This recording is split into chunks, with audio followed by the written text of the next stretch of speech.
Je vous propose de commencer par une prière, comme d'habitude, au nom du Père qui nous crée, au nom du Fils qui nous sauve, au nom de l'Esprit Saint qui nous sanctifie. Amour trinitaire, par ton amour, nous aimons, par ton souffle, nous vivons, dans ton verbe, nous parlons, dans ta joie, nous te louons, dans ton mouvement, nous marchons. Par ton intelligence, nous pensons et nous essayons de te comprendre. Dans ta volonté, nous te glorifions et dans ta prière, nous te prions, notre Père qui es aux cieux, que ton nom soit sanctifié, que ton règne vienne, que ta volonté soit faite sur la terre comme au ciel. Donne-nous aujourd'hui notre pain de ce jour. Pardonne-nous nos offenses comme nous pardonnons aussi à ceux qui nous ont offensés.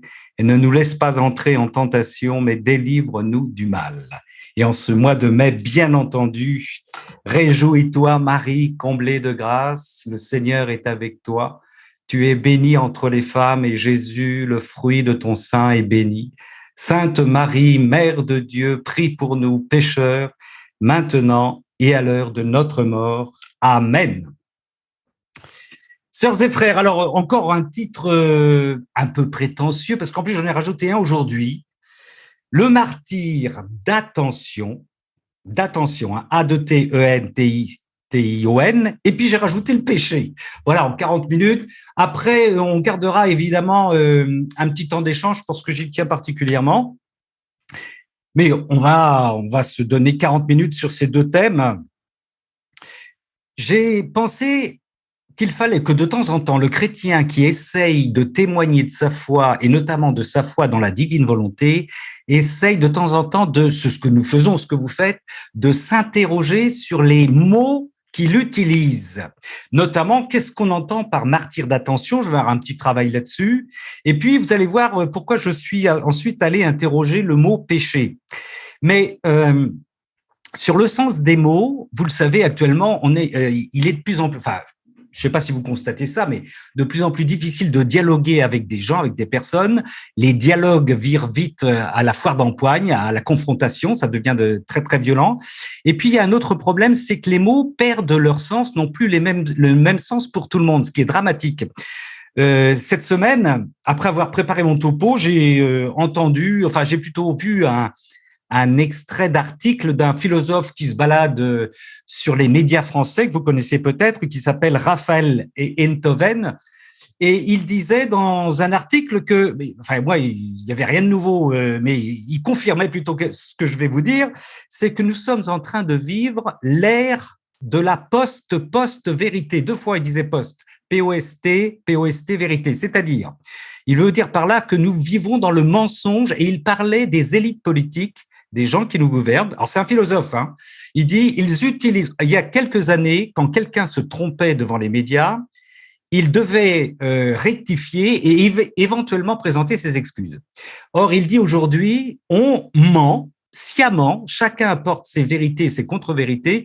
Le tout, c'est qu'il faut que ça passe. Il faut que ça passe. Alors, ça tombe bien ce qu'il dit, parce que je voulais, avant d'arriver à notre sujet qui est le martyr d'attention, je voulais faire un petit travail, vous allez voir, sur un sujet médiatique, parce que la pensée mondaine, comme dirait le pape François, ou la pensée unique et médiatique sont, selon moi, presque synonymes, pas totalement synonymes. Il y a des médias qui arrivent à échapper un petit peu à la pensée unique, mais presque synonymes.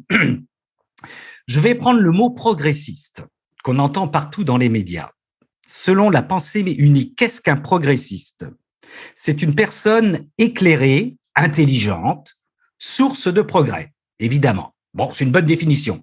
Exemple, alors c'est là qu'on va commencer à biaiser avec les exemples, faire la promotion de l'interruption de la vie à n'importe quel stade de cette vie dans le sein de la mère, promouvoir la séparation de l'enfant de son père pour le confier à deux femmes par PMA. Au passage, en France, on a eu la PMA. Les demandes actuelles de PMA sont majoritairement demandées par des femmes célibataires qui ne sont donc pas en couple. Promouvoir, comme ça se fait actuellement, le suicide assisté, y compris pour des enfants, promouvoir l'euthanasie, etc., etc. Dans les médias, ça relève du progrès. C'est progressiste. Si vous vous opposez à ce progrès en défendant la vie ou l'altérité, je vais revenir sur ce mot, altérité homme-femme, vous êtes un conservateur. Conservateur, c'est pas forcément une insulte. Un conservateur, c'est quelqu'un qui veut conserver la vie, par exemple. Donc, on a le droit d'être conservateur. Mais au pire, vous êtes aussi un réactionnaire, et on l'entend de plus en plus, vous êtes un fasciste. Donc, oui, alors je reviens sur le mot altérité homme-femme. On nous gave actuellement du mot égalité homme-femme. Si je vous pose la question, qu'est-ce que l'altérité homme-femme? Un jour, je l'ai posé cette question. Alors, l'altérité, pour aller vite, hein, c'est le fait que la personne qui est en face de moi, qu'elle soit de sexe féminin ou de sexe masculin, est autre que moi. Elle est forcément autre que moi. C'est l'altérité. Et évidemment, entre un homme et une femme, il y a une altérité encore plus marquée.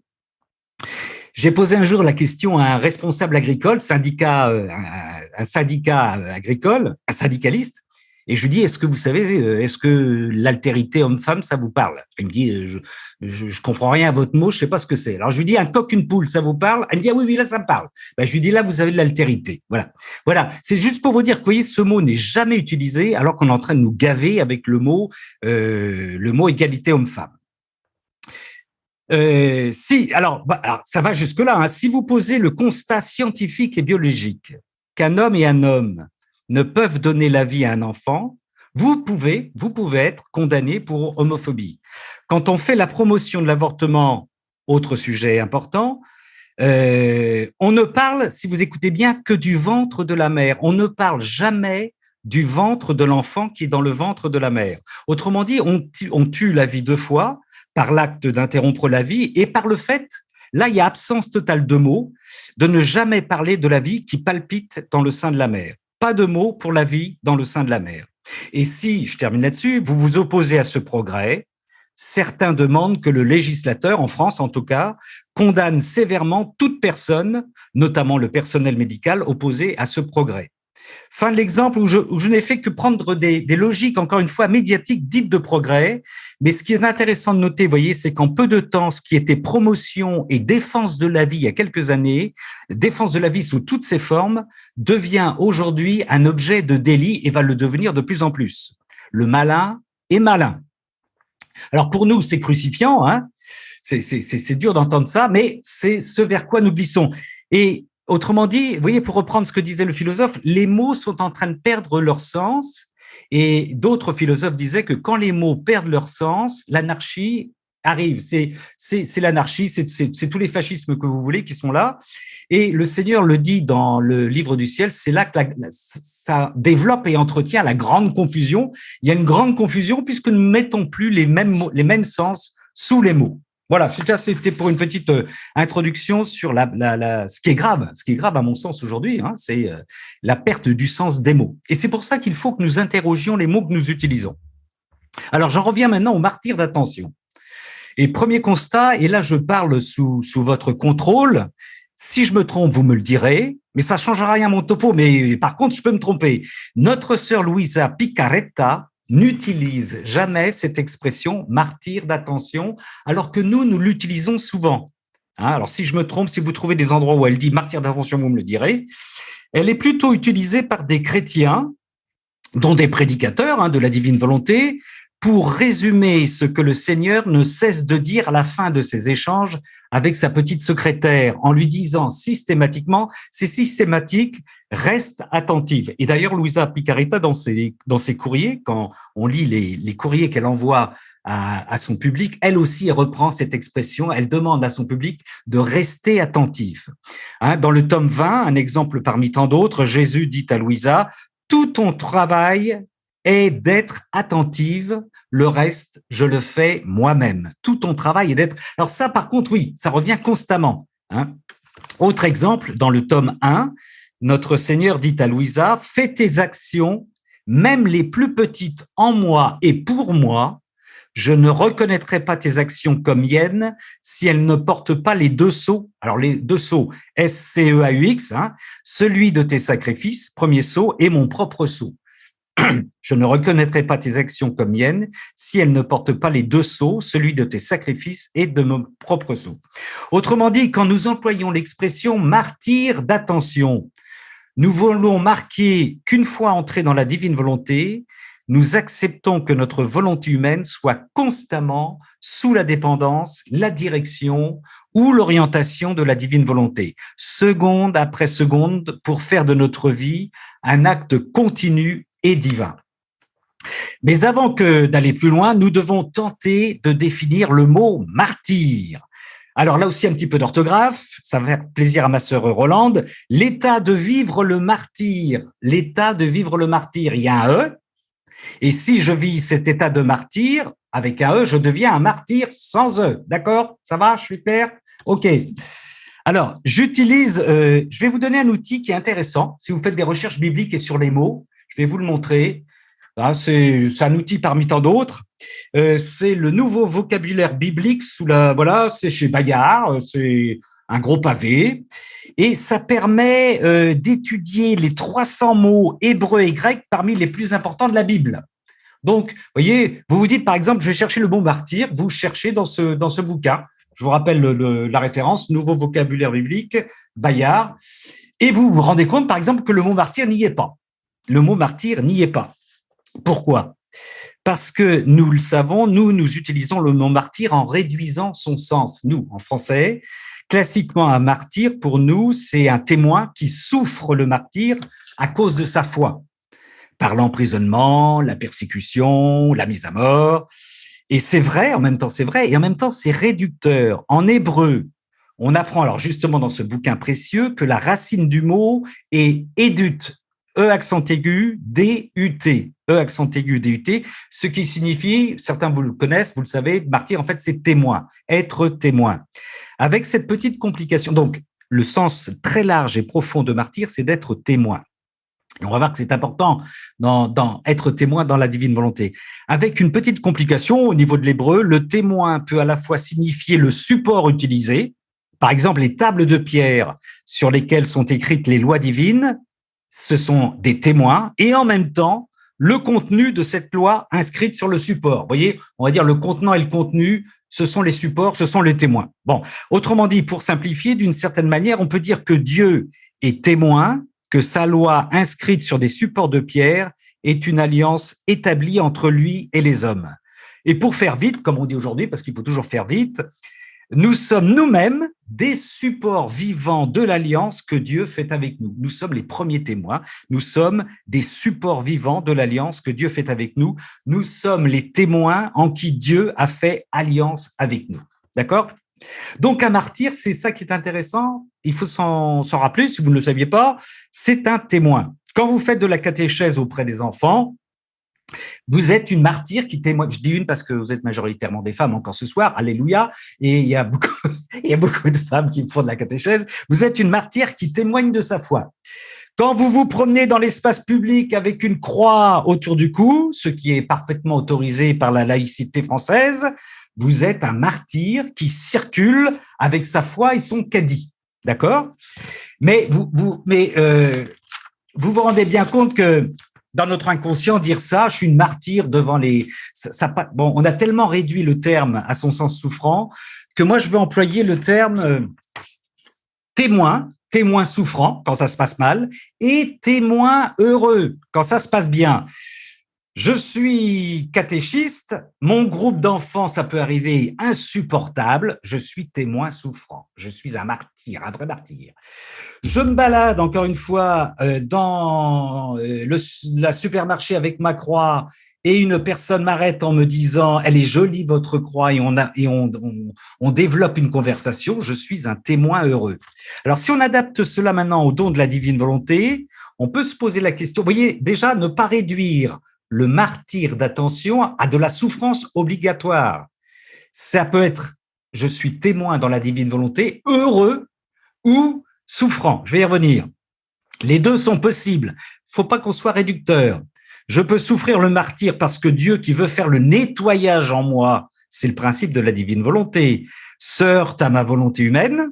À l'inverse, je suis un témoin heureux parce que Dieu parvient avec mon accord, et je le veux, à faire le nettoyage en moi parce que par l'intention, je lui donne mon accord. Et je constate avec grande joie qu'il me libère de poids, de causes de péché, dont je ne parvenais jamais à me défaire par ma volonté humaine. Ça, c'est ce que je voudrais glisser à mes frères. Mais ça va venir un jour à nos sœurs charismatiques qui sont à côté de chez moi. Donc, pour recevoir le don de la divine volonté, je dis ça parce qu'il parlait beaucoup de guérison, de guérison. Pour recevoir le don de la divine volonté, il y a à la fois de la souffrance et une grande joie. Jésus, par un grand mystère, ça je vous renvoie, je n'ai pas le temps de développer ça, hein, par un grand mystère, nous dit dans le livre du ciel qu'il vivait à la fois une passion pendant toute sa vie et une joie continuelle. Il y avait toujours les deux. C'est difficile à expliquer, évidemment, mais notamment parce que Jésus accepte sa passion par amour. La source de sa passion, c'est l'amour pour sauver ses enfants, d'où l'amour de la croix et d'où la joie d'être crucifié. Ça reste entre nous, évidemment, hein, on ne va pas dire ça à tout le monde. Mais vous voyez bien que si je parle uniquement de martyrs d'attention à des personnes qui ne connaissent pas la divine volonté, je peux les effrayer. Je peux les effrayer. Est-ce que tu es prêt à vivre le martyr pour vivre dans la divine volonté? Waouh, waouh, waouh, waouh. On peut avoir des gens qui vont nous dire, pensez-nous, encore des doloristes. Vous savez, les doloristes, c'est les gens qui cherchent la douleur. Hein. Nous, on n'a pas besoin de chercher de douleur dans la divine volonté. Le Seigneur, il nous donne les croix qu'il veut. Ou on va encore dire de nous, un petit peu de manière un peu provocante, que nous sommes des psychorigides serrés du sphincter. Je vais vous éviter un psychorigide serré du sphincter. C'est quelqu'un qui vous dit, Christ est ressuscité. Il est vraiment ressuscité. Qu'est-ce que j'ai comme problème avec mes enfants? Puis alors le pape, alors qu'est-ce qu'il charrie en ce moment? Il faudrait que je lui écrive. D'ailleurs, je lui ai écrit, mais il m'a pas entendu. Ça, c'est un peu ça. Vous voyez, c'est un petit peu ça. On peut effrayer nos frères en leur parlant. Donc, petit exemple de témoins souffrants et de témoins joyeux. Actes des Apôtres, chapitre 5. Les apôtres, on l'a lu il y a pas longtemps, sont jugés et fouettés. Témoins souffrants, mais quittant le Conseil suprême, les apôtres repartirent tout joyeux d'avoir été jugés dignes de subir des humiliations pour le nom de Jésus. Témoins heureux. Donc, un martyr, je crois que c'est important de se rappeler, le martyr dans la divine volonté, si on veut continuer à l'appeler le martyr d'attention, passe par la souffrance et par la joie. Et une autre précision qui me semble importante, mais je pense qu'on l'expérimente tous, c'est pour ça qu'il ne faut pas être doloriste. Une fois que je vis dans la divine volonté, ce n'est pas moi qui choisis d'être un témoin joyeux ou souffrant, c'est le Seigneur qui décide et m'impose ses croix comme il m'impose ses grâces. Je crois que c'est très important. De se dire, de reconnaître tout simplement que le Seigneur, il mène la barque, puisque je lui abandonne complètement ma volonté. Les croix, il va nous les donner quand il voudra. Les grâces, les moments de légèreté, de paix, d'apaisement et de grande joie et de jubilation, voire de jubilation, il nous les donnera aussi, mais c'est lui qui décide. Je cite notre Seigneur lorsqu'il s'adresse à Louisa, c'est dans le tome 6, le 13 septembre 1904. Écoutez bien, mes frères, mes sœurs, parce que avant de signer, faut écouter ce passage. C'est le Seigneur qui parle. Quand une âme m'a donné sa volonté, elle n'est plus libre de faire ce qui lui plaît. Autrement, ce ne serait pas faire un véritable don. Ça se médite, hein, ce genre de phrase. Hein.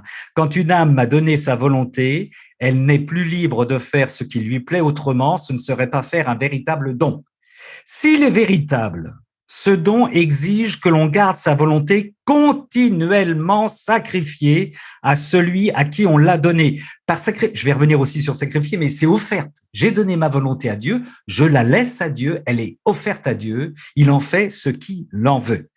Et il poursuit, il termine, cela est un martyr continuel que l'âme offre à Dieu. Cela est un martyr continuel que l'âme offre à Dieu. Là aussi, on a la traduction de martyr, mais encore une fois, c'est un martyr, c'est un témoignage, on pourrait remplacer par c'est un témoignage. À partir du moment où j'abandonne totalement ma volonté, c'est un témoignage souffrant et heureux que j'abandonne constamment à Dieu.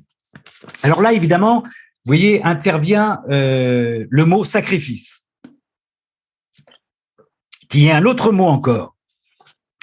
La créature qui vit dans la divine volonté, témoin joyeux et souffrant, peut délibérément offrir sa vie en sacrifice divin pour soulager Jésus et pour atténuer la justice divine. C'est très important. Hein. Jésus compte sur nous, même si des fois il y a des bagarres entre Louisa et lui parce qu'il voudrait avoir une justice plus forte, plus violente. Hein. Et vous le savez, Louisa s'y oppose. Mais Jésus nous demande de devenir une âme victime et réparatrice. Le Seigneur recrute et pour cela, il faut que nous offrions totalement notre vie, notre volonté humaine au Seigneur. Abraham, autre exemple, Abraham, dans sa volonté humaine, accepte de sacrifier son fils Isaac parce que la volonté divine le lui commande, une folie pure, il ne comprend rien, mais il accepte. De même qu'il accepte de ne pas le sacrifier quand l'ange lui commande de retenir son couteau. Souffrance et joie. On a un bel exemple là de, vous voyez, d'alternance, d'abandon total, d'aller jusqu'au sacrifice de son fils et en fait d'abandon jusqu'à la... Ça me semble un très bel exemple. Et la Vierge Immaculée, bien entendu, conception, offre toute sa volonté humaine, immaculée et sans tache, en sacrifice pour être en infusion avec son fils. Je vous rappelle que je préfère le terme infusion à fusion. Fusion, il y a un risque on dissout les éléments entre eux, on ne reconnaît plus les éléments entre eux. Infusion, je crois que, je ne sais plus qui prenait cet exemple-là, mais c'est un bon exemple, c'est vous faites du thé, quand vous faites du thé, l'eau reste de l'eau et le thé reste du thé. Eh bien, quand nous sommes infusés dans la divine volonté, vous, avec votre identité, vous gardez votre identité, mais vous êtes en fusion, infusé avec le Seigneur. On est tous les deux ensemble, on n'est pas dissous, on n'est pas complètement écrabouillé, mais le Seigneur nous aime au point de nous respecter, de nous laisser de garder notre identité. C'est important de s'en souvenir. Voilà. Alors, la Vierge Marie, alors là, c'est un super exemple, évidemment, puisqu'elle nous montre le chemin dans ce 5e jour. Et j'en profite d'ailleurs pour vous glisser une petite chose. Il y a une confusion aussi. On voit que la Vierge Marie abandonne totalement sa volonté humaine à Dieu. La volonté humaine de la Vierge Marie n'était pas pécheresse, elle était immaculée, elle était pure. Ce qui nous rappelle premièrement que la volonté humaine, c'est pas quelque chose de négatif, c'est pas quelque chose qui entraîne obligatoirement et systématiquement le péché. Elle n'est pas viciée. D'ailleurs, Marie, dans les lectures du livre le Royaume de la divine volonté, la Vierge Marie dans ce livre-là que vous avez tous, j'espère. Ça, il faut le lire. Lisez une petite page le soir avant de vous endormir, c'est extraordinaire. Elle rappelle que Adam, dans sa volonté humaine avant le péché, n'avait pas de péché. Donc la volonté humaine, ça nous conforte pour nous dire que la volonté humaine que nous a donnée le Seigneur, c'est un bon élément. La seule chose, c'est que cette volonté humaine a été contaminée par le péché. Mais ce qui est extraordinaire, et là on va y arriver, c'est que même la volonté humaine pure et sans tâche et sans péché de la Vierge Marie, elle va l'offrir au Seigneur. Elle ne va pas s'en servir. Enfin, je veux dire par là que la seule chose dont elle va se servir, c'est d'offrir sa volonté humaine à Dieu pour qu'elle ne s'en serve pas une seconde. Alors, si vous avez le texte, je vais juste prendre pas tout le texte, mais à le bas de la page 17. Cher enfant, écoute-moi. Lorsque l'être suprême me demanda ma volonté humaine, je compris, c'est la Vierge Marie qui parle bien sûr, je compris le grand mal que cette volonté humaine peut faire dans la créature et combien elle met tout en danger, même les œuvres les plus belles de son Créateur. La créature, avec sa volonté humaine, est toute vacillante, faible, inconstante, désordonnée, et cela parce que Dieu, en la créant, la fit unie comme par nature, avec sa divine volonté, afin qu'elle fût la force, le mouvement premier, le soutien, la nourriture, la vie de la volonté humaine. C'est pourquoi, en ne donnant pas vie à la divine volonté dans notre volonté, les biens reçus de Dieu dans la création sont rejetés avec les droits acquis en nature dans l'acte de notre création. Ô combien, poursuit la Vierge Marie, ô combien je compris la grave offense qui fut faite à Dieu et les maux, M-A-U-X, qui s'abattirent sur la créature. J'étais dans l'horreur et la crainte de faire ma propre volonté, que je craignais avec raison, car Adam avait lui aussi été créé innocent par Dieu. Vous voyez ce que je vous disais tout à l'heure. Adam a été créé innocent et pur avec sa volonté humaine. Cependant, elle reprend la Vierge, en faisant sa propre volonté, dans combien de maux ne s'est-il pas plongé ainsi que toutes ses générations? Par conséquent, moi, ta mère, saisie par la crainte et plus encore par mon amour envers mon Créateur, je jurais de ne jamais faire ma volonté. Et afin d'être plus sûr de mieux témoigner de mon sacrifice envers celui qui m'avait donné tant de mers de grâce et de privilèges, je pris cette volonté humaine pour l'attacher au divin trône en hommage continu d'amour et de sacrifice, jurant de ne jamais, même pas pour un seul instant de ma vie, faire usage de ma propre volonté, mais toujours celle de Dieu. L'implication de la Vierge Marie qui a plié, hein, c'était une expression qu'on avait vue dans le Zoom précédent, qui a plié sa volonté sous celle de Dieu. Et elle poursuit avec cette notion de sacrifice. Ma fille, peut-être te semble-t-il que ce n'était pas pour moi un grand sacrifice que de vivre sans ma volonté. Il y a pas mal de personnes, et je vous l'ai dit la dernière fois, moi je pensais ça aussi, qu'il y avait une forme de gratuité dont jouissait la Vierge Marie qui facilitait les choses. Et elle nous dit, je veux te dire qu'il n'y a pas de sacrifice semblable au mien. On peut dire que tous les autres sacrifices de toute l'histoire du monde ne sont que des ombres comparés aux miens.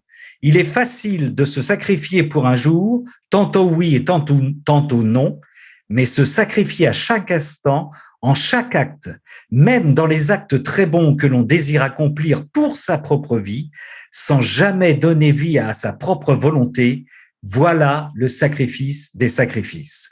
C'est la plus grande preuve et le plus pur amour tiré de la divine volonté elle-même que l'on puisse manifester et offrir à notre Créateur. Ce sacrifice est si grand que Dieu ne peut en demander plus de la créature, ni la créature trouver un moyen de se sacrifier davantage pour son Créateur. Donc, inutile que nous nous coupions une main, que nous nous passions à nous flageller, vous l'avez compris, quoi. C'est se sacrifier à chaque instant, délaisser, et c'est toute une école, bien entendu, à laquelle nous invite la Vierge Marie, notre volonté humaine pour laisser Dieu agir en nous. C'est extraordinaire de penser que la Vierge Marie, non pas par peur du péché, on est bien d'accord, hein, mais sa volonté humaine pure, immaculée, sans tâche, elle l'a tout de suite offerte à Dieu pour ne pas l'utiliser une seconde. Hein. Et comme je vous le disais la dernière fois, je crois que là, on comprend mieux l'attention, la présence de la Vierge Marie aussi discrète dans les évangiles. Mais on imagine, hein, d'autres femmes seraient, mais d'autres hommes aussi, seraient intervenus pour commenter ce que faisait son fils, pour donner des conseils, pour donner des consignes, pour recadrer. Elle n'a jamais rien dit, sinon faites ce qu'il vous dira de faire. Et puis c'est après, comme je vous le disais la dernière fois, on le sait bien, hein, c'est à l'ascension, à la Pentecôte, qu'elle est redevenue à sa place pour reprendre la parole et cadrer les pauvres apôtres qui étaient perdus. Mais pendant toutes les 30 années de son fils, elle a plié sa volonté, même dans la parole, pour méditer toutes ces choses. Il y avait une communication interne entre le fils et la mère, et elle se taisait, ne disait rien, n'apportait pas son grain de sel de volonté humaine. C'est extraordinaire. Donc, elle nous offre, en raison de plus, hein, pour demander à notre Vierge Marie, à notre maman, de nous apprendre à vivre dans la divine volonté, bien entendu. C'est une raison supplémentaire. Je termine avec Jésus, évidemment, qui demande sur ce sujet, sur le martyre d'attention, évidemment, à Gethsémani, qu'est-ce qu'il dit, Jésus? Si cette coupe peut s'écarter de moi, mais non pas ce que je veux, mais ce que tu veux. On connaît cette phrase par cœur.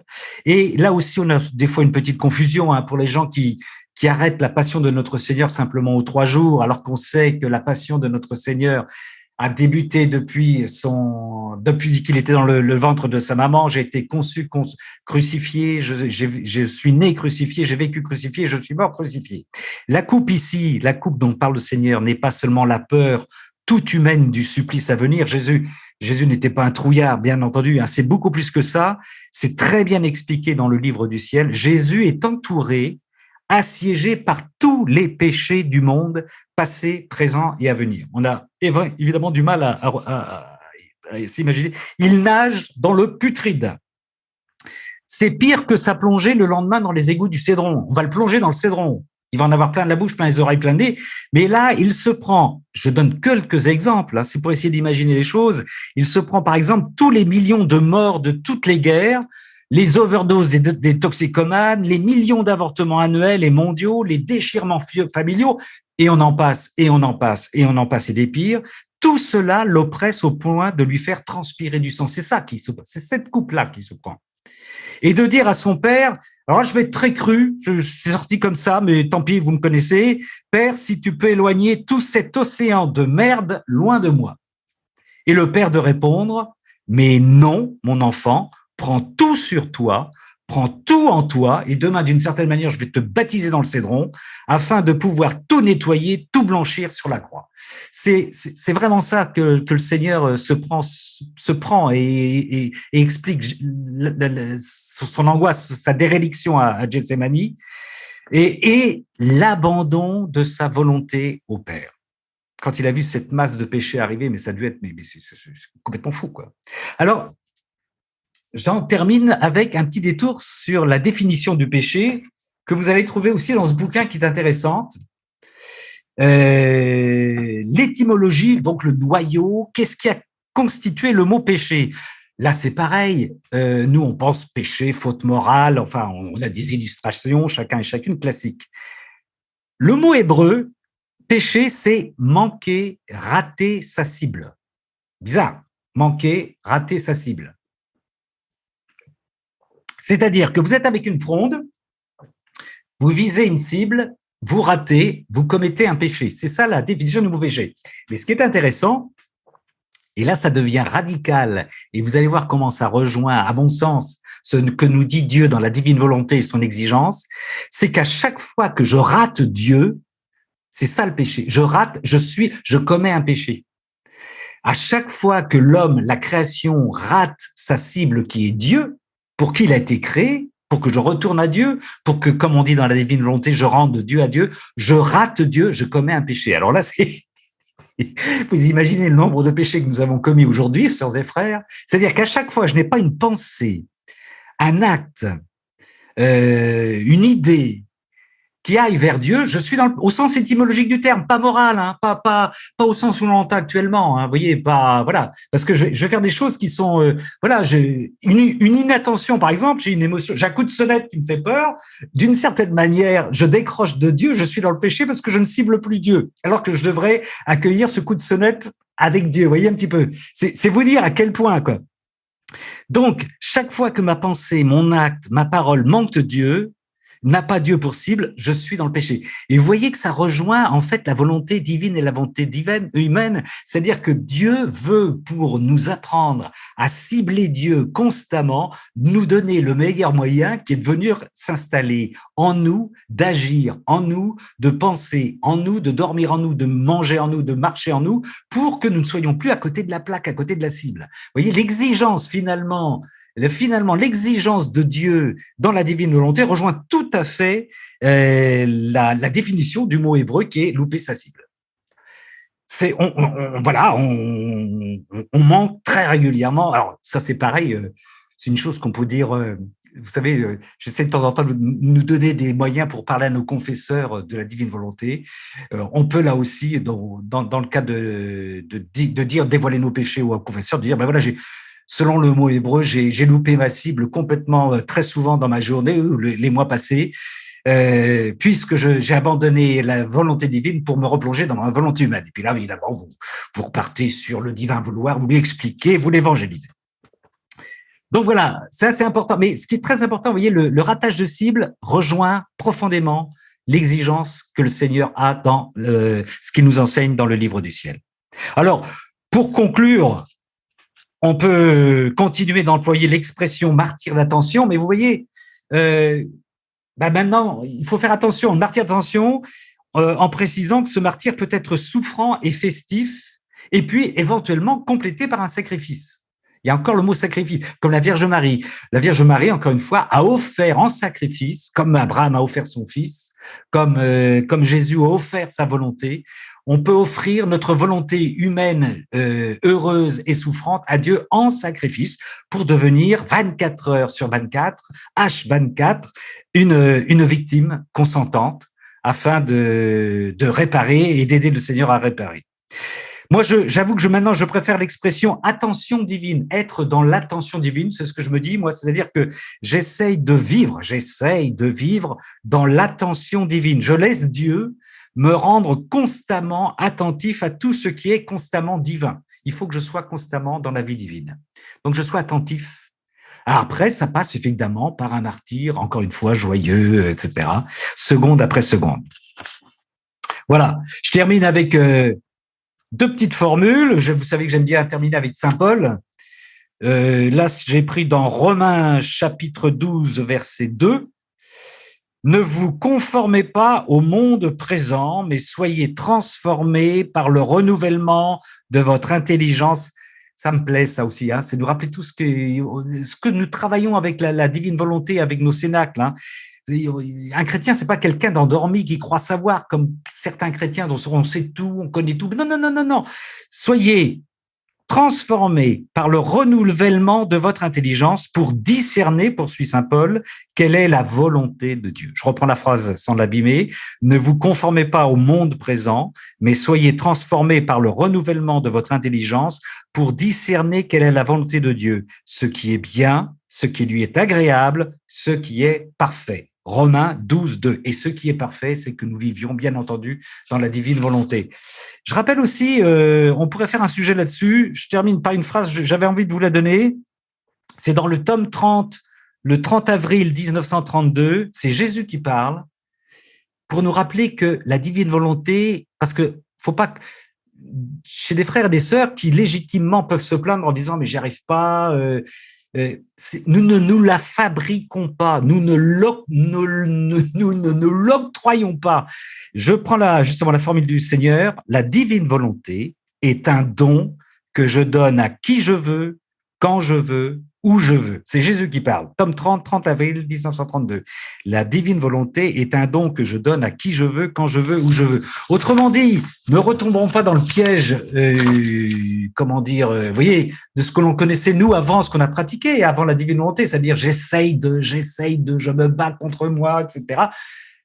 On a une seule chose à demander, que ta volonté, Seigneur, se fasse en moi comme elle se fait au ciel. Donc, donne-moi ta divine volonté. Je crois dans les vidéos que nous donnent nos sœurs Roland et Isabelle chaque matin, l'introduction, c'est donne-moi une petite portion. On s'adresse à la Vierge Marie, on lui dit donne-moi une petite portion de la Vierge Marie. Moi, je dis toujours donne-moi une grosse portion de la divine volonté. Mais une énorme portion. Je me suis fait traiter d'obélix par une sœur. Bon, voilà, nous n'avons que cela à faire. C'est pas nous. Je le dis pour ceux qui sont des fois dans des luttes, hein, dans des combats, c'est pas nous qui allons voilà, si on est en train de se battre, de s'établir des plans et des manigances pour essayer d'avoir, ça veut dire qu'on retombe dans notre période d'avant, vous voyez, d'avant la divine volonté. Voilà, sœurs et frères, pour ma foi, ça nous laisse quelques petites minutes pour travailler ensemble, partager ensemble, si vous le souhaitez. Je vous remercie pour votre attention. Et puis voilà, si on voulait qu'on ait un petit temps de parole pour des échanges, hein, pas forcément pour des questions, car j'en ai pas la source infuse. Et puis s'il y a des questions trop difficiles, nous les notons et nous les glisserons aux théologiens professionnels de la profession. Je remercie ma sœur Rolande qui a assuré brillamment la technique. Mesdames, mes frères, mes sœurs, à vous de... Voilà, je vous laisse digérer un petit peu. Je regarde les petites notes de bas de page là. Moi, ce qui m'est venu, Ramon, quand tu parlais là, tu sais, dans le fond, moi, je vois ça comme un GPS. Là. On met les données, la divine volonté qu'on veut dans le GPS, puis si on se trompe ou on le fait pas toujours, ben il y a le recalcul en cours. Donc, il s'agit de mettre les données adéquates, puis c'est pas grave. Le GPS va recalculer, là. Oui. Tu as raison. Je pense que tu as raison. En tout cas, je te suis bien sur le deuxième point. Dans la mesure où le Seigneur nous guide, il va recalculer, il va recadrer, tu vois. On est d'accord. Comment dire, je mets une petite nuance dans ce que tu viens de dire dans le début. C'est on peut se gourer, on peut se tromper, mais je pense que c'est ça que tu veux dire aussi. On peut se tromper sur les données qu'on fournit. Je dirais que les données, il faut qu'on les reçoive aussi. Je ne sais pas si tu es d'accord avec moi. Il faut qu'on reçoive ces données aussi. Tu vois ce que je veux dire? Oui, on les reçoit, on les rentre, puis après ça, c'est fait. Oui,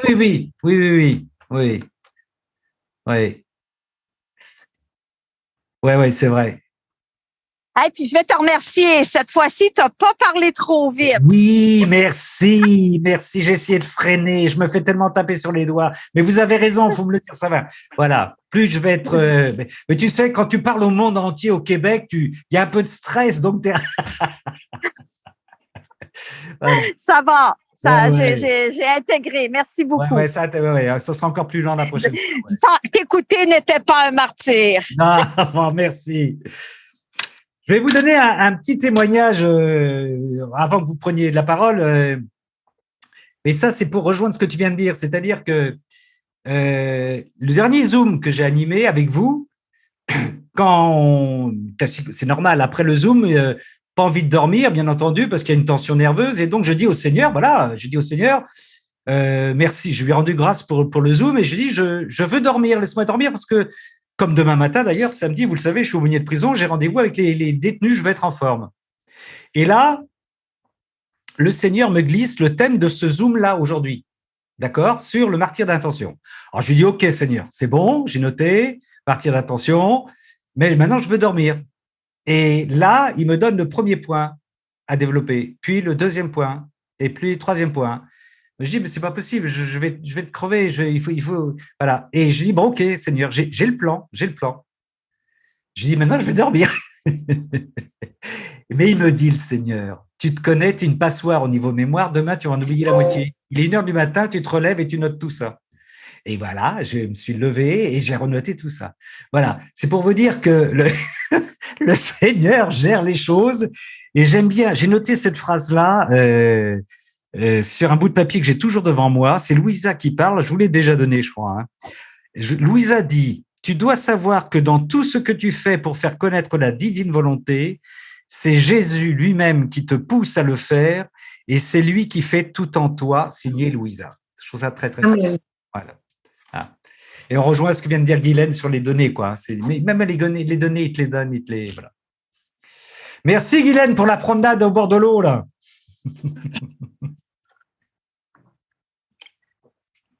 Est-ce que quelqu'un veut intervenir? Vous m'inquiétez, là, je vous ai endormi ou quoi? Oui, moi, c'est Françoise. Moi, j'aimerais bien intervenir parce qu'il y a un moment, tu as dit, si j'ai bien compris, oui. Je préfère le mot infusion au mot fusion. Oui. Voilà. Oui. Vraiment, infusion, ça me fait penser à une tisane, mais ça, c'est autre chose. Alors, oui. Quand même, ça m'a un peu intriguée. Je me suis rappelé que Jésus avait dit quelque chose. Donc, je suis allée le chercher et en parlant de 2 cierges, c'est dans le livre 1. Oui, vas-y. Alors, bon, je lis pas tout, mais à un moment, il dit, par la suite, j'aménagerai ta dernière transformation en moi, afin que nous deux puissions devenir un, comme 2 cierges fondus par un même feu, sont fusionnés et deviennent un seul corps. Ainsi, nous deviendrons de la même pensée, du même amour, de la même œuvre de réparation. Et ensuite, il y a tout un, bon, je ne peux pas le lire, et puis parce que j'ai pas le temps, et puis parce que Jésus veut transformer Louisa en soi et soi-même en Louisa. Voilà. Oui. Donc là, il parle bien de fusionner. Oui. Et en même temps, il dit nous, nous, tu vois.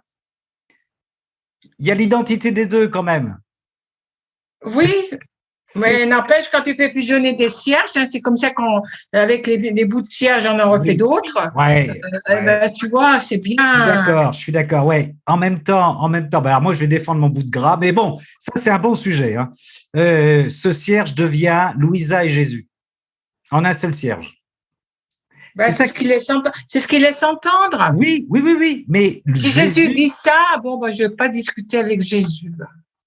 Je le fais pour autre chose, mais pas là. D'accord. Voilà. Mais, ouais. Enfin, voilà, ça m'a fait un petit quai. J'ai dit, ah bon? Voilà, mais bon, c'était peut-être pas très juste, mon raisonnement, mais. Non, si, mais c'est compliqué. Ça devient un seul cierge, mais qui est constitué pour moi. Hein, je peux me tromper. Un cierge qui est toujours constitué de Jésus et de Louisa, mais qui devient, dans leur union, dans leur fusion, effectivement, on peut dire qu'il y a une fusion dans la mesure où ils deviennent de 2 cierges, ils deviennent un cierge, mais ce cierge, premièrement, ne devient pas une 3e personne qui n'est plus Jésus et Louisa. Ce cierge reste Jésus et Louisa, me semble-t-il. Ah oui, mais voilà. Dans sa nouveauté, tu vois, dans sa nouveauté. Bon, écoute, travaillons ce sujet pour les prochaines fois. OK. Bon outil de recherche. Bonne piste de recherche. Quelqu'un d'autre voulait intervenir? Oui, moi je voudrais parler, quand au début, tu as parlé de la souffrance de Jésus, mais Oui. que c'était mêlé aussi avec la joie. Oui. Donc il y a des mystiques comme Marthe Robin, Oui. quand elle racontait qu'elle vivait la passion là, tous les vendredis, il n'y avait pas que de la souffrance, il y avait de la joie aussi. Oui, oui, tout à fait. Voilà, on retrouve la même chose. Oui, c'est très important. C'est très, très important.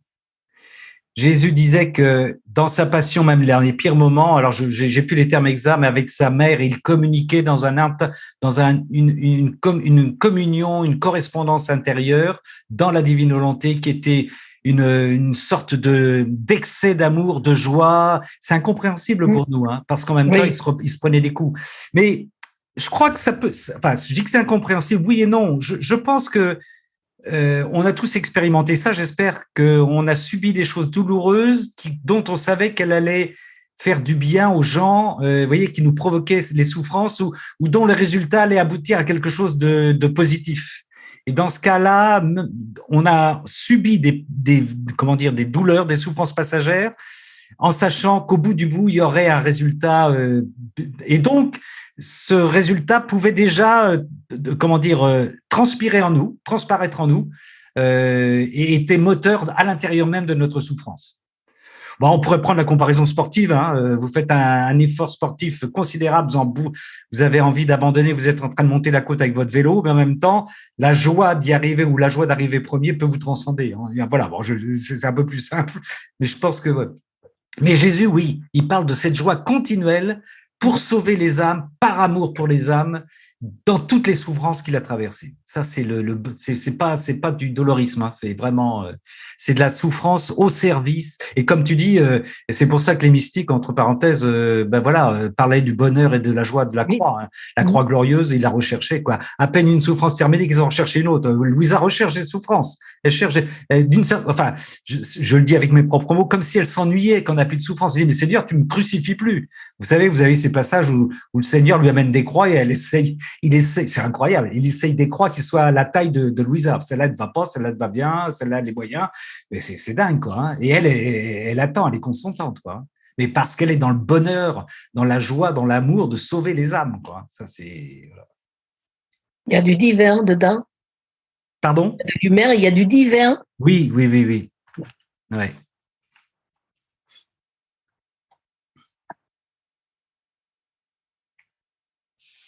Est-ce que je peux poser une question aussi? Ah bah certainement, Patricia. Voilà. Donc moi, je suis un peu toute neuve dans la divine volonté, là, donc j'ai peut-être des questions basiques, hein, c'est possible. Très bien. Nous sommes tous, Patricia, nous sommes tous à la base. Hein. La divine volonté, mais c'est vrai. Non, mais Patricia, il n'y a pas de complexe. Hein. On est tous à la base. Du coup, je comprends bien que finalement, dans tout ce qu'on fait, on doit le vivre, tous nos actes, les vivre par Jésus, avec Jésus, oui. En Jésus. Mais finalement, comment on fait pour discerner, notamment en lien avec Romains 12.2, là, qui dit comment on fait pour discerner véritablement si ce qu'on fait est bien dans la volonté de Dieu. Est-ce que vous avez des critères, des trucs, des indicateurs, mais oui, voilà, bien sûr. Des moyens de mieux discerner ce que Dieu attend de nous. Alors moi, là, j'aimerais bien que mes sœurs et frères qui sont là s'impliquent un peu. Je vais donner et puis que je parle pas tout le temps. Claire, pour moi, il y a des indicateurs qui sont clairs, qui vont, Patricia, pardon, qui vont venir au fur et à mesure. C'est la transformation intérieure que vous vivez. Des choses. Alors pour moi, c'est des choses, par exemple, contre lesquelles vous avez pu lutter pendant des années et des années, et qui étaient cause pour vous de chute et de rechute continuelle. Et un jour, dans la divine volonté, vous vous rendez compte que le ménage a été fait sans aucun effort de votre part. Ça, alors ça, pour moi, c'est un indicateur, vous voyez, c'est un indicateur. Bon, c'est-à-dire qu'on n'est plus dans « je lutte contre moi-même », mais j'ai demandé au Seigneur de vivre en moi, et comme le Seigneur ne supporte pas la moindre crasse, C'est incroyable parce que quand il est très méticuleux, il est très. Mais un jour, vous allez vous sentir libéré de choses que vous ne. Ça pour moi, c'est un signe. Deuxièmement, je vous donne. Après, voilà. Une forme de joie et de paix, quelles que soient les épreuves qui continue. Une joie, une paix continue. Il y a longtemps que j'ai abandonné ma Kalachnikov et mon bazooka en voiture. Je vais vous donner un petit exemple. Où j'étais quelqu'un de particulièrement impatient. Bon, je ne vais pas vous donner des exemples personnels, mais il y a des transformations, encore une fois, que vous dites, ben, le Seigneur, il est à l'œuvre, quoi. Il est à l'œuvre. Joie, paix permanente. Et un dernier critère qui est important. Un dernier critère. Bonjour, ma sœur Emmanuelle. Un dernier critère qui est important, Patricia, c'est moi j'ai appelé ça au départ le critère de la dépression. Ça peut inquiéter. C'est-à-dire que comment ça se fait, que se passe-t-il, Seigneur? Depuis que je suis dans la divine volonté, je n'ai plus aucune passion pour les passions que j'avais auparavant. Alors quand je parle de passion, c'est pas les péchés, hein. C'est, je prends un exemple, le théâtre, la peinture, tout ce que je faisais auparavant. Ça a perdu complètement de goût. Alors ça, c'est un autre critère. C'est-à-dire que pour moi, c'est devenu, voilà, je suis prêt à tout abandonner parce que il me faut me plonger dans la divine volonté, dans les textes de la divine volonté au jour le jour, continuellement. C'est un autre critère pour Patricia. Elle a disparu de l'écran, mais voilà. Voilà quelques critères. Est-ce que, Claire, tu voulais dire quelque chose? Oui, je voulais simplement dire que j'étais complètement d'accord. Pour moi, c'est le grand nettoyage, le nettoyage intérieur. J'ai l'impression que on fait beaucoup de ménage. Enfin, je sais pas, il y a des choses qui et puis comme tu dis, une paix, Ramon. Et puis comme dit Jésus très souvent, enfin je sais pas si c'est Jésus qui le dit, une sainte indifférence, un peu à tout. Oui. Vraiment te dire bon bah écoute, ouais, bah si je suis au cinéma, bah ouais, bah non, pas. Voilà. Vraiment une sainte indifférence aux choses et une paix et puis pas forcément une grande joie parce qu'on a toujours nos enfin, en tout cas moi, mais vraiment une paix, en se disant, bah voilà, c'est comme ça. Et puis un grand ménage intérieur surtout. Vraiment des addictions, des petites choses qui partent, sans forcément… sans qu'on ait aucun mérite, ma sœur Claire. Tout à fait. Tout à fait. Je signe pour la sainte indifférence. C'est un terme très important, d'ailleurs qui était l'indifférence, vous voyez, c'est un critère des jésuites pour le discernement, mais la sainte indifférence, c'est important. La sainte indifférence à ce qui vous arrive, ça ne veut pas dire que vous êtes insensible. Hein. On n'est pas insensible. Mais là où vos enfants, vos conjoints vous exaspéraient, vous trucidaient, vous bousillez le moral auparavant, la sainte indifférence est là, dans un amour et un respect total. Voilà. Ça, c'est un autre critère aussi, ouais, c'est vrai. Et puis alors, la prière, Jésus nous dit, prie comme moi. Alors, ça, encore une fois, je peux choquer en disant ça, je ne prie plus, la prière d'intention se réduit pour moi à que ta volonté se fasse sur la terre comme au ciel, c'est tout. Quand on me dit, je vous l'ai déjà donné comme exemple, à un fois des membres d'une communauté me disent, Ramon, il faut que tu pries pour qu'il y ait des vocations chez nous, je dis non, je ne prie pas pour les vocations. Ben oui, parce que connaissez-vous la volonté de Dieu pour votre communauté? Non, moi non plus. Ben peut-être que Dieu veut que votre communauté ferme, qu'elle se réduise à pas grand-chose, qu'il y ait des grands saints, enfin voilà. Donc, je prie pour vous de cette façon que la volonté de Dieu se fasse comme au ciel dans votre communauté. Basta, c'est tout. Donc, la prière devient universelle aussi. Et Jésus rappelle que la seule prière, c'est de glorifier le Père. Alors, ça nous ramène au martyre d'attention, c'est d'être continuellement avec le Père. Et il dit, quand tu pries pour tout le monde, tu pries pour toi, et quand tu pries pour toi, tu pries pour tout le monde. Voilà. Donc, alors on peut encore, de temps en temps, glisser un prénom, un petit chéri, une petite chérie, pour qui, à un moment, ponctuellement. Mais quand on prie pour une petite chérie, un petit chéri, on prie pour toutes les chéries, parce que Jésus, il prie pas uniquement pour les petites chéries, il prie pour tout le monde. Voilà. Moi, je viens juste de terminer les exercices spirituels de Saint-Ignace avec un jésuite du Caire en Égypte. Ouais. Et puis, on a travaillé beaucoup avec, ça a duré 4 mois. On a travaillé beaucoup avec ça, la sainte indifférence, puis même l'indifférence à la joie Même ça. Oui. Ben, en tout cas, ça, j'ai jamais vu. Les exercices spirituels sont comme dans la divine volonté. Là, je voyais toujours un lien avec les livres du ciel. Là, j'ai vraiment apprécié. J'ai négligé un peu la lecture des livres du ciel parce que j'étais concentrée aux exercices spirituels, mais j'ai jamais rien vu de contraignant, là, pareil, là. Tu peux nous dire un petit mot sur l'indifférence même à la joie? C'est intéressant. Oui, parce que si tu es être indifférent avec la joie, c'est de ne pas rechercher de la joie ou quand il y en a, de ne pas être exalté, puis parce que tu t'habitues à vouloir en avoir aussi. Donc, c'est juste, oui, on l'apprend, on l'accueille, mais de pas chercher à faire du pouce là-dessus, puis autant d'être indifférent au malheur, puis autant d'être différent au bonheur. C'est une grande paix intérieure, là. Je l'exprime peut-être pas bien, mais je le comprends.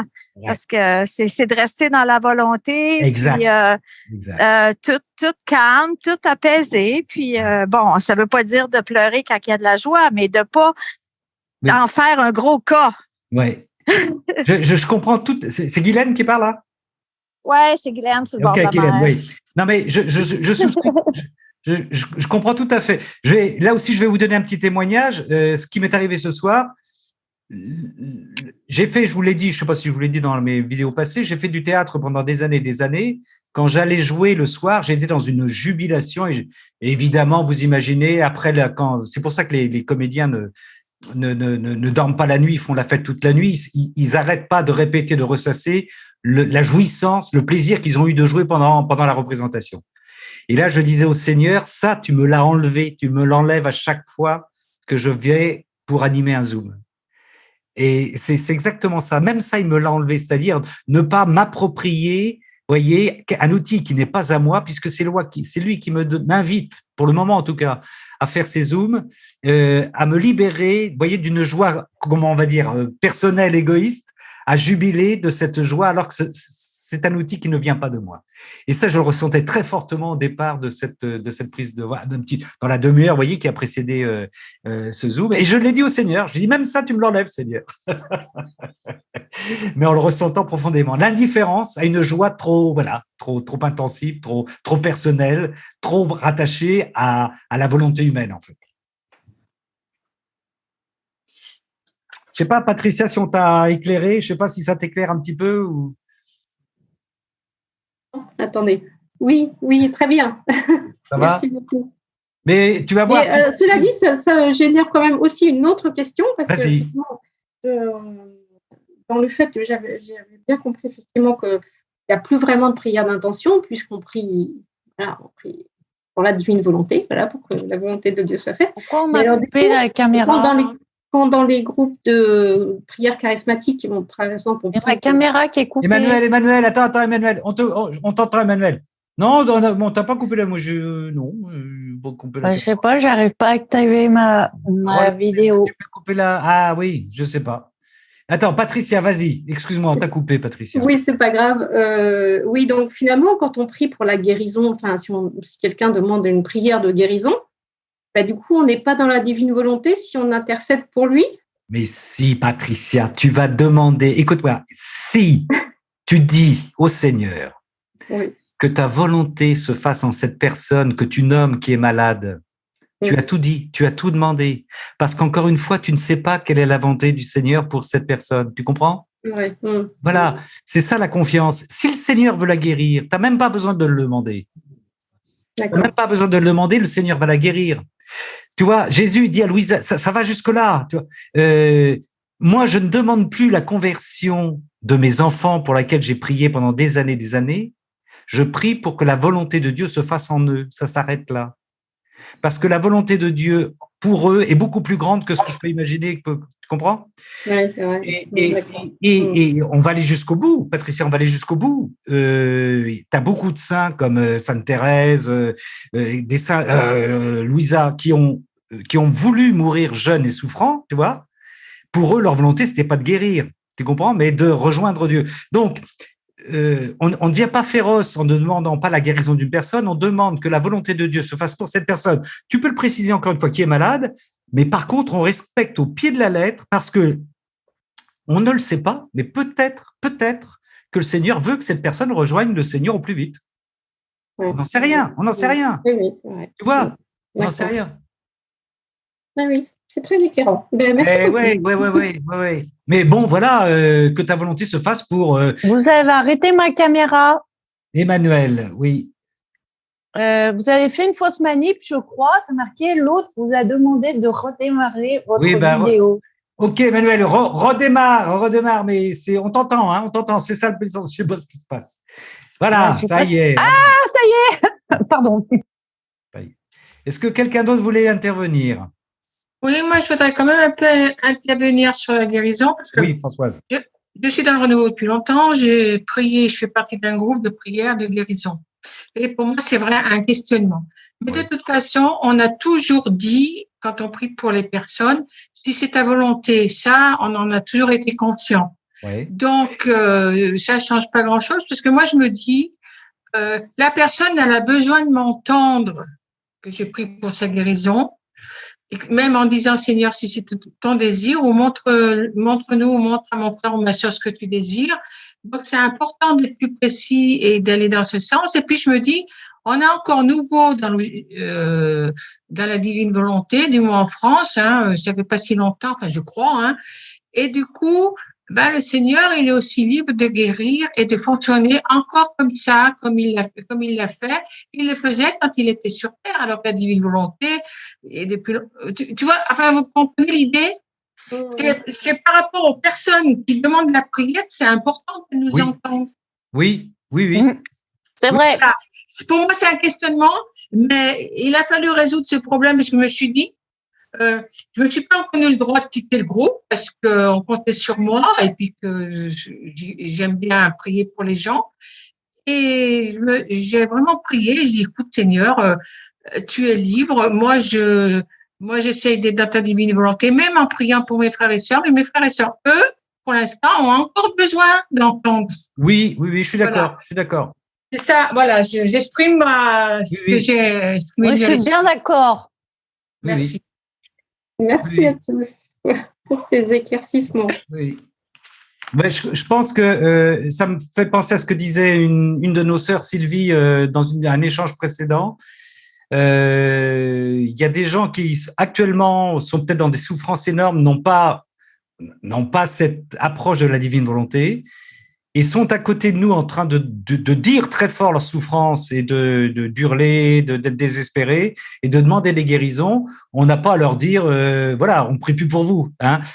À notre façon, on a à les accompagner, bien entendu, on doit les accompagner.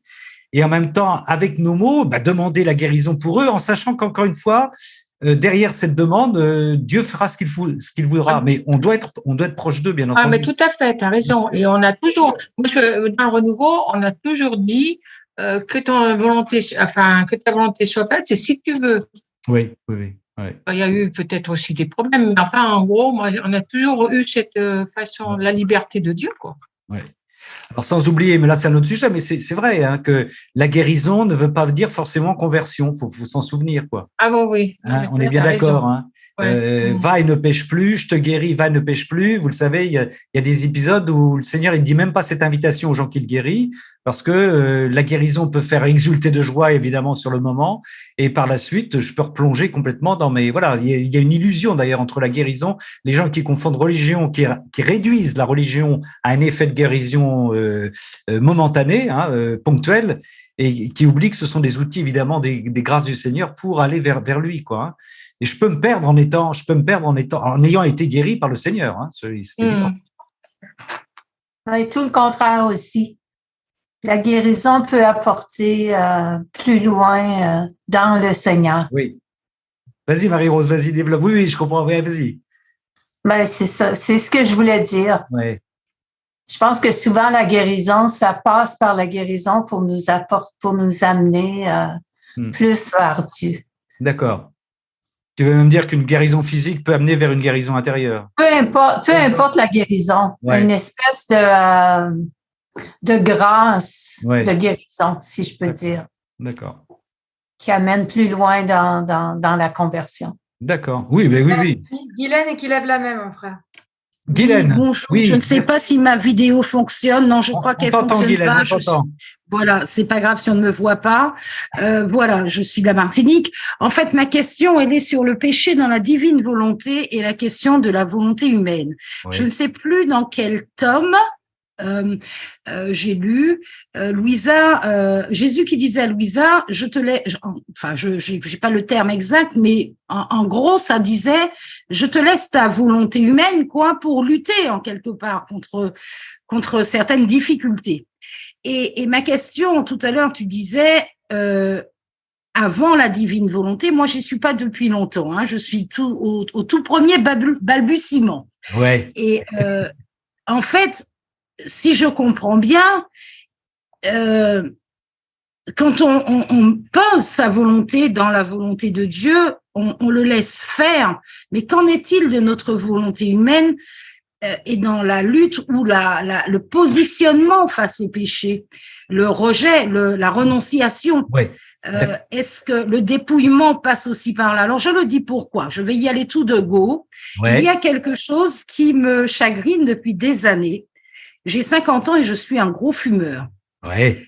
Fumeur depuis 40 ans. Aïe, aïe, aïe. Et ça me chagrine au fond dans le sens où je constate mon incapacité, malgré tous mes efforts, tous mes traitements, tout ce qu'on veut. Et au-delà de ça, où je prends de plus en plus conscience avec l'âge, avec les différents cheminements, ô Seigneur, comme je voudrais être tout entier à toi, tout entière à toi, mais dans les moindres petits gestes et dans ces moindres petits désirs. Et celui-là, c'est voilà, celui-là, j'arrive pas à le déposer malgré tout mon désir. Et que fait ma volonté humaine face à cela? Voilà. Et donc, ma question était de savoir, face au péché, le péché dans la divine volonté, quelle est l'arme, hormis l'abandon, ça je sais, hormis le fait de dire arrête de vouloir et ne veux que ce que Dieu veut, mais où est mon implication? Jusqu'où dois-je m'impliquer? Dois-je laisser tomber en me disant si Dieu veut que c'est comme ça, mais ça me paraît un peu facile. Voilà, ça me chagrine beaucoup l'histoire de ma volonté humaine ou de la volonté humaine, je dis la mienne, dans la lutte ou le reniement, le renoncement à des attitudes qui me font rater ma cible, qui est Dieu. Je veux t'aimer, je choisis de t'aimer. Et là, je suis en rupture d'amour. Tu vois, ça me chagrine un peu, je sais pas comment faire. Est-ce qu'il y a des pistes? Est-ce qu'il y a... Ne me dis surtout pas, n'achète pas de cigarettes, ça je le sais. Merci. Merci pour ton témoignage. Comme tu supposes, écoute, j'ai pas de... évidemment, moi, je peux témoigner parce que j'ai été guérie par le Seigneur de la cigarette. Alors, j'étais complètement addicte. Et ça a été très brutal. Ça s'est passé... je me suis rendu compte que mon fils s'était mis à fumer et ça m'a beaucoup peiné. Et du coup, j'ai juré devant Dieu à mon fils, je ne touche plus jamais une cigarette si tu arrêtes de fumer. Et j'avais d'énormes soucis de famille affreux et j'ai craqué au bout d'une semaine. Je me suis remis à fumer comme un pompier. Et je pleurais et je disais au Seigneur, je suis nulle, je suis moins que rien. J'ai juré devant toi et je suis parjure. Je suis incapable de m'arrêter de fumer. C'est impossible. Le lendemain matin, j'ai pas touché une cigarette. Toute la journée, j'y ai même pas pensé. C'était incroyable. Le soir, je me couche et je me dis, mais c'est bizarre, j'ai pas fumé, j'ai pas eu envie de fumer, alors que j'allais pleurer chez ma voisine pour qu'elle me donne des cigarettes. Et je me suis dit, c'est peut-être un miracle.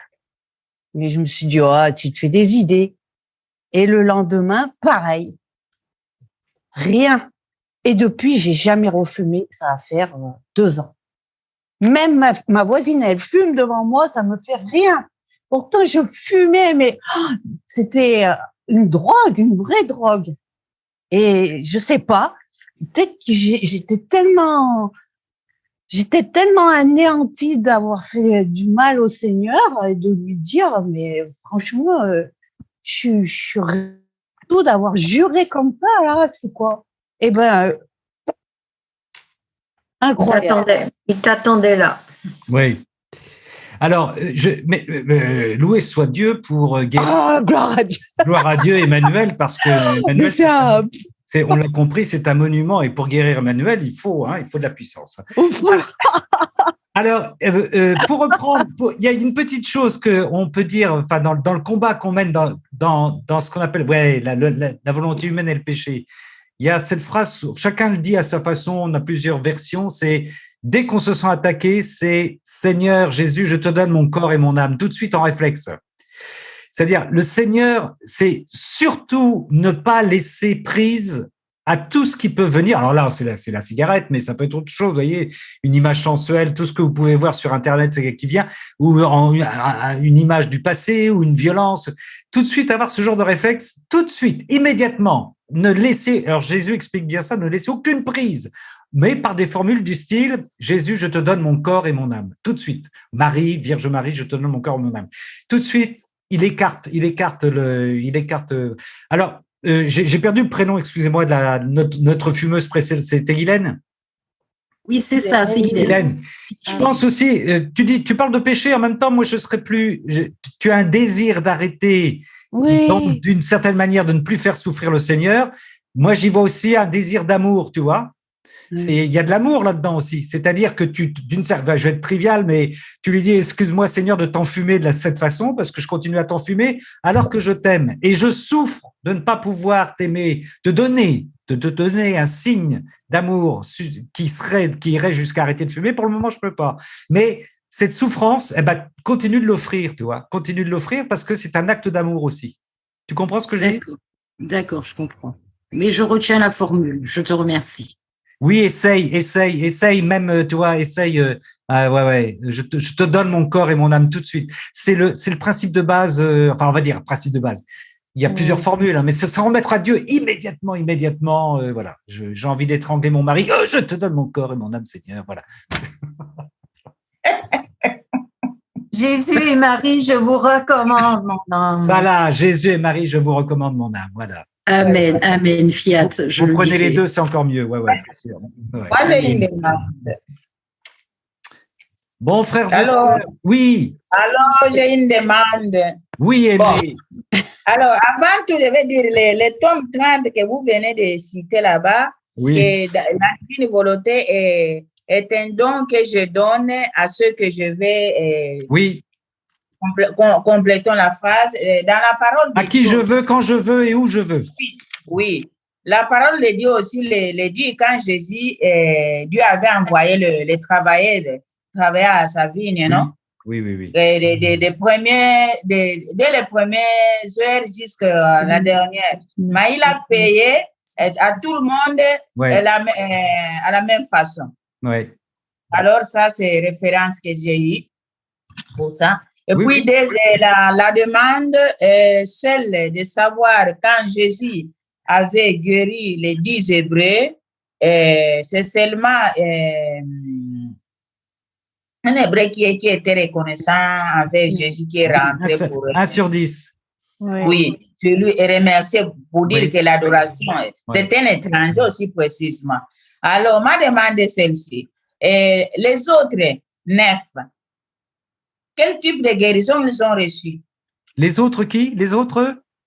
Les 9 Hébreux. Ah, les 9. Quel type de guérison? Ils ont eu une guérison physique. La même. Ils ont eu une guérison physique, Aimé. Mais ils n'ont pas eu la guérison de la foi, c'est-à-dire que, ils sont repartis. L'autre qui a reconnu la grandeur de Jésus, quoi. Oui, il y en a un seul. Mais il était humble. Ce qui a Oui. Mais le Seigneur, dans cette guérison ponctuelle, nous laisse la liberté de même pas être de le reconnaître, tu vois, pour un guérisseur, un espèce de rebouteux qui a fait un bon travail à un moment donné, un Jésus que j'ai rencontré un jour dans ma vie, mais ça n'a pas changé ma vie. Mm-hmm. Ah ouais. Tu sais, les ouvriers de la dernière heure, on en parle souvent. On dit que ce sont souvent les enfants de la divine volonté les derniers temps. Ah oui, on peut la lire comme ça, c'est extraordinaire. C'est-à-dire que nous sommes les enfants pourris gâtés de recevoir ce que des gens avant la divine volonté auraient voulu avoir, les saints qui se sont battus avec leur… Tu sais, la sainteté avant Luisa Piccarreta, on dit c'est une combinaison, je rétrécis un petit peu, de volonté humaine et de grâce divine, les deux, tu vois, mais il y avait toujours du combat de la volonté humaine. Là, la sainteté, ce que Jésus dit, la nouvelle sainteté, c'est lui, il fait tout à l'intérieur de nous. Et ce sont nous sommes dans ce sens les ouvriers de la dernière heure qui permettent, et alors Jésus va plus loin, il fait du rétroactif, il dit que toutes les saintetés qui ont vécu avant la divine volonté ont vécu, les saints qui ont été saints avant la divine volonté ont été saints grâce au sein de la divine volonté. Tu vois, ce sont les dernières personnes qui reçoivent la divine volonté qui ont permis aux gens d'avant Louisa de devenir saints. Alors, si je peux faire aussi une référence concernant la vie de Padre Pio et de Luisa. Et de temps en temps, beaucoup de personnes allaient trouver Padre Pio et Padre Pio disait non, vous êtes d'où? Nous sommes des Bari. Non, il fallait aller chez Luisa qui est l'ange vivant. Ben oui. Alors, et à ce moment-là, il reconnaissait la main de Dieu, quoi. Oui, il a toujours dit, le Padre Pio, qu'on ne dira pas sainte, Luisa Piccarreta, le monde entier dira la sainte. La sainte, quand elle sera connue. Et on dira la sainte parce qu'elle sera. Et ce qui est frappant, ça me frappe de plus en plus dans les lectures que je fais actuellement, on ne parle pas du peuple qui va se convertir à la divine volonté. Jésus parle toujours des peuples. Il met ça au pluriel. Des peuples. Ça sous-entend des peuples partout dans le monde qui vont se convertir. Il va y avoir un raz-de-marée pour la divine volonté. Merci, Aimée. Attends, Ramon, je voudrais juste revenir sur cette histoire de cigarettes. Parce qu'il y a plusieurs années, donc je ne connaissais pas la divine volonté, et j'avais fait une session à Notre-Dame-du-Lot avec le Père Paulin et puis Carlos Payan, le pasteur Carlos Payan. Et donc à la fin, il y avait la dernière messe. Il nous avait dit, si vous avez des intentions, vous les avez déposées devant l'autel. Et moi, j'avais demandé justement pour mon mari qui fumait beaucoup et qui n'arrivait pas à arrêter de fumer, j'avais demandé justement l'arrêt du tabac. Et il s'est arrêté dans les quelques jours suivants. Il s'est arrêté d'un coup, mais sans aucun, comme Emmanuel, voilà. Ah oui. Il n'a pas eu plus aucune envie, avec une facilité déconcertante quand même, enfin déconcertante pour les autres, mais voilà. Hein, voilà, en se disant, voilà. Magnifique. Et je me dis que quand même, dans la Bible, c'est même Matthieu qui dit « Guérissez les malades, ressuscitez les morts, purifiez les lépreux, chassez les démons. Vous avez reçu gratuitement, donnez gratuitement. » C'est la volonté de Dieu. Voilà. Il y a toujours la volonté de Dieu, bien entendu. Mais nous, est-ce que, bien sûr que le Seigneur, il a envie qu'elle arrête, Guylaine. Tu t'abîmes la santé, Guylaine, etc. Tu es dépendante, tu deviens esclave d'un mégot. Donc, je veux dire, bien sûr que le Seigneur a envie que tu arrêtes. Il est avec toi, là-dedans. Je vais prier pour toi, Guylaine. Je me dis, Ramon, on peut intercéder auprès du Seigneur en disant, voilà, il y a notre sœur Guylaine qui a envie. Ah oui. Exactement. Ah oui. Donc, donc c'est une intention. Même toi, tes enfants, tu as envie qu'ils se convertissent. Moi, j'ai ma fille qui, justement, a quitté le Seigneur depuis quelque temps, alors qu'elle avait une très belle foi. J'ai envie qu'elle la retrouve, forcément. Oui. Parce qu'on sait que c'est le bonheur. Oui. Quand on sait que c'est le bonheur pour nos enfants, on sait que voilà, et puis qu'il y a des choses que l'on prend qui sont pas bonnes pour notre santé et qui nous rend esclaves et tout ça. Donc, on a besoin aussi des frères et sœurs. C'est la communion des saints. Voilà, exactement. C'est le credo. Martine, je suis complètement d'accord avec ce que tu dis. Je vais apporter ma petite nuance, encore une fois, que la volonté de Dieu se fasse en Guylaine. Mais bien sûr. Et nous ne, et alors, je ne vais pas pousser le bouchon trop loin, mais peut-être que le Seigneur, il a envie que Guylaine se batte avec son tabac ou contre son tabac en ce moment. J'en sais rien. Je suis d'accord. Non, je suis d'accord. Je n'en sais rien. Parce que là, je dis simplement, bien sûr, moi aussi, je voudrais que satisfaire à l'envie de Guylaine. Quelle est la volonté de Dieu pour Guylaine actuellement? Moi, j'en sais rien. Alors, oui, peut-être c'est sûr. Comme pour Paul, Ramon, il avait une écharde, Paul, qui le rendait humble. Peut-être que Guylaine, elle a besoin de passer par là momentanément pour rester dans l'humilité. Bien vu. Peut-être, disait la pintade. Oui. Ta grâce me suffit. Ta grâce me suffit, voilà. Ouais. Ah là, c'est bien étant. Moi, je vais prier pour toi, Guylaine, et je vais faire prier ma paroisse pour toi. Les bonnes sœurs et tout, allez. Voilà, amen. Dans la divine volonté, vous avez raison. C'est vrai que peut-être que le Seigneur, Guylaine, te demande un pas. Voilà, il te demande juste un pas. Et puis, pour mon mari, il savait très bien que lui, il ne le ferait pas ce pas-là. Voilà. Guylaine, c'est ça aussi, nous avons tous des petites épreuves. Peut-être qu'il faut que j'essaie d'arrêter d'avoir peur et de lui dire amen. Alors, avoir peur, Guylaine, je vais donner mon témoignage. J'ai fait 10 ans de radio, je faisais le 6h, 9h le matin à la radio, et à 9h un jour, j'ai constaté que j'avais terminé mon paquet de Marlboro à 9h le matin. Il me restait la journée à fumer, vous voyez. Je me suis fait peur, je me suis vu avec un cancer, j'ai arrêté, j'ai annoncé au micro que j'arrêtais de fumer, et j'ai arrêté comme ça, volonté humaine. Amen. Je me suis pas encore fait peur alors, malgré mon emphysème et malgré. Je me suis fait peur. Non, j'ai un emphysème, j'ai déjà des trous et pourtant j'ai pas encore peur. Ouais. Voilà, donc j'espère arriver avant et au-delà de la peur. C'est vraiment ce que tu dis, c'est l'amour. Si tu veux tout, voilà, si tu veux tout, tu veux Dieu aussi dans ça. Je veux pas qu'il ne soit pas là dans ces moments-là. Bon, voilà. Ceci étant dit, maintenant, je pense qu'on attendra, je reste patiente et dans la divine volonté.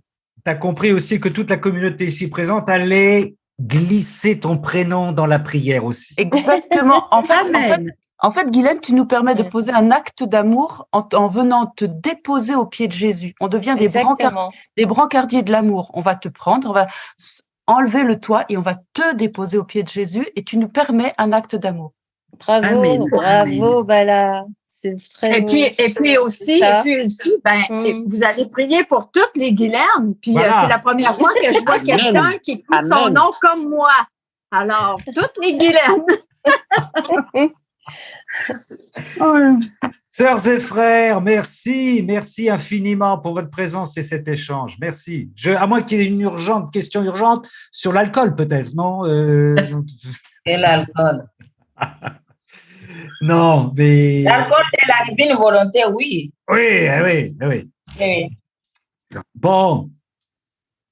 Eh bien, écoutez, on va se quitter là-dessus. On va plonger dans une nuit divine. Et je ne pense pas qu'on ait de prêtres parmi nous qui seraient venus nous écouter, nous espionner fraternellement. Sinon, on lui demanderait de nous bénir. Et sinon, on va demander au Seigneur qu'il nous bénisse au nom du Père et du Fils et du Saint-Esprit. Amen. Alléluia. Vous pouvez boire du San Pellegrino. C'est sans alcool. Merci à vous. Bonne soirée. Merci. Bonne soirée. À bientôt. À bientôt dans la divine volonté. À vous aussi. Merci.